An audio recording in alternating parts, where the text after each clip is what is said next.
এই ঝাঁ চকচকে সাদা মার্বেল পাথর দিয়ে তৈরি ভিক্টোরিয়া দেখলেই কিন্তু চোখ জুড়িয়ে যায়। সত্যি অপরূপ সৌন্দর্য কিন্তু এই ভিক্টোরিয়ায় রয়েছে। এবারে মিউজিয়ামের ভিতরে ঢুকেই প্রথমেই দেখলাম একটা মেরির মূর্তি রাখা। আর এখানে ঢুকতে কিন্তু টিকিট লাগে মাত্র 20 টাকা। আর তোমরা যদি শুধু গার্ডেনে ঘুরতে যাও তাহলে কিন্তু লাগবে 30 টাকা, টোটাল মিলিয়ে 50 টাকা। ভিক্টোরিয়াটা কিভাবে তৈরি করা হয়েছে তারই কিন্তু সব ছবি এখানে ফ্রেম বন্দি করে রাখা হয়েছে।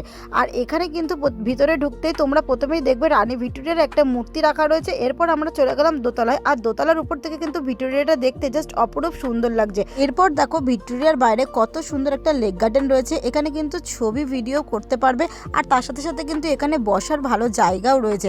আর এরপর আমরা অনেক ঘুরে টুরে কিন্তু এবার আমাদের লাঞ্চ করার টাইম হয়ে গেছে। আর একটা কথা তোমাদের বলে রাখি, এখানে কিন্তু একদমই লাঞ্চ করতে দেয় না, কারণ এই খাবার দাবার নিয়ে ভেতরে ঢোকা কিন্তু বারণ। কিন্তু আমরা দেখেছি বসে সবাই খাচ্ছে, তাই জন্য কিন্তু এখানে আমরাও খাওয়া দাওয়া করেছিলাম। তো লাঞ্চে আমাদের ছিল কিন্তু ফ্রাইড রাইস আর চিকেন কষা, জমি আমরা খাওয়া দাওয়া করেছি। আর সেই দিনটা কিন্তু আমাদের দারুণ কেটেছে। বাইরে আসার পরে মৌসুকে এখানে বেলুন ফাটালো, ও কিন্তু সবকটাই ফাটাতে পেরেছে।